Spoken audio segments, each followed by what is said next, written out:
اگر ان کے گرد اچھا پالیٹکس میں آپ کو بڑے کمپرومائزز کرنے پڑتے ہیں.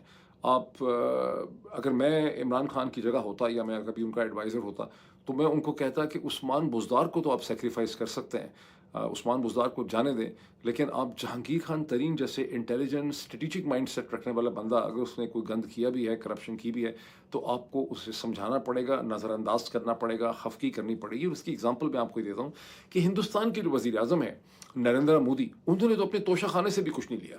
ان کے ہندوستان میں بھی ہے ایک توشہ خانہ ٹائپ چیز، انہوں نے وہاں سے بھی کچھ نہیں لیا. لیکن اور نریندر مودی ذاتی طور پہ بالکل کرپٹ نہیں ہے، نہ ان کی فیملی ہے، نہ ان کی بیوی ہے، نہ ان کے بچے ہیں، اور یہی چیزیں انسان کو کرپشن پہ مجبور کرتی ہیں.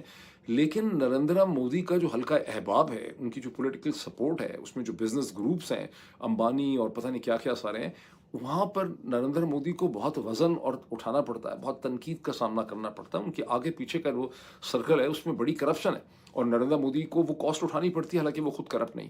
تو اسی طرح سے جب بھی آپ پالیٹکس میں امپورٹنٹ پوزیشنز پہ ہوتے ہیں تو آپ کو پولیٹیکل کمپرومائزز کرنے پڑتے ہیں. صورتحال کبھی بھی بلیک اینڈ وائٹ نہیں ہوتی. اگر میں ان کی طرح ہوتا عمران خان کا، کبھی میں عمران خان کی جگہ ہوتا تو میں انٹیلیجنٹ ایڈوائزرز کو نہ سیکریفائس کرتا، ان کی غلطیوں کو اور ان کی کرپشن کو میں جو ہوں برداشت کرتا. اب جب میں دوسری لیکن سب سے بڑی مسٹیکس عمران خان کی تین قسم کی ہیں. پہلی بات ہے کہ عمران خان نے سوورینٹی، انہوں نے چاہی کہ پاکستان سوورن ہو، لیکن سوورینٹی سخت جملے بولنے سے لوگ خود مختار اور سوورن نہیں ہو جاتے. سوورینٹی ایک بڑا کمپلیکس قسم کا پروسیس ہے، جس کے پیچھے ایک بڑی تاریخ ہوتی ہے، لوگوں کی، ان کی اکانومی ہوتی ہے، ان کی سوچ سمجھ ہوتی ہے، ان کی کانشیسنس ہوتی ہے. صرف کہنے سے لوگ جو ہیں کانشیس سوورن نہیں ہو جاتے. لیکن عمران خان نے چاہا اور انہوں نے ایکٹ کیا جیسے کہ پاکستان کے لوگ سوورن ہیں اور پاکستان سوورن ہے. دوسری جو عمران خان کی بہت بڑی غلطی ہے کہ عمران خان نے یہ سمجھا، کہ ان کی جو اپوزیشن کی کرپشن ہے، شریف زرداری خاندانوں کی یا مولانا فضل الرحمان کی، وہ پاکستان کا سب سے بڑا مسئلہ ہے. عمران خان نے یہ نہیں سمجھا کہ پاکستان کا سب سے بڑا مسئلہ ملٹری اتھارٹیرزم ہے، ملٹری کی پینیٹریشن ہے، ملٹری کا انسٹیٹیوشنل کنٹرول اور انسٹیٹیوشنل گریبنگ ہے، آرمی چیف کی آفس کی بے انتہا بڑھی ہوئی طاقت ہے. اور انہوں نے یہ نہیں سمجھا کہ ہندوستان کے ساتھ پاکستان کا کوئی ایگزسٹنشل کانفلکٹ نہیں ہے.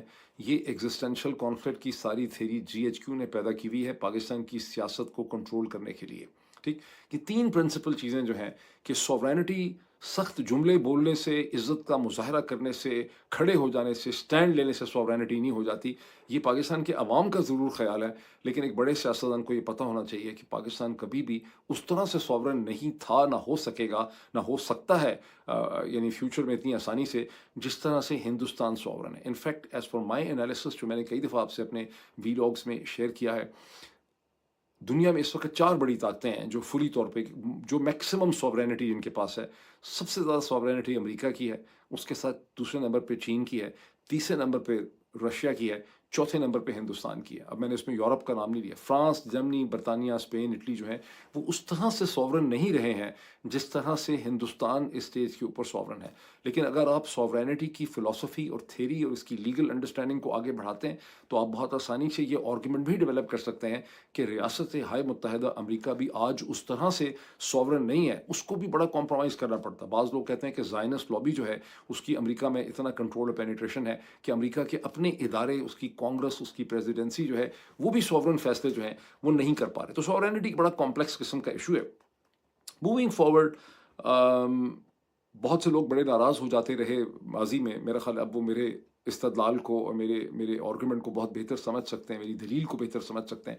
جب بھی میں نے کہا، میں نے 2 مہینے سے نہیں کہا، میں نے کوئی 6 مہینے نہیں پہلے کہنا شروع کیا، میں 2 سال سے یہ کہتا رہا کہ عمران خان کا اپنے ہی دشمنوں کی قید میں ہونا جو صورتحال ہے، یہ مجھے بالکل بھی پسند نہیں آتی. اور یہ ایک بہت بڑی اسٹریٹجک مسٹیک ہے جس میں وہ لوگ جنہوں نے نومبر 2022 میں عمران خان کو قتل کرنے کا فیصلہ کر لیا، عمران خان نے اس صورتحال کو نہیں سمجھا اور اپنے آپ کو ان کی قید میں ڈال دیا. اور عمران خان کے پاس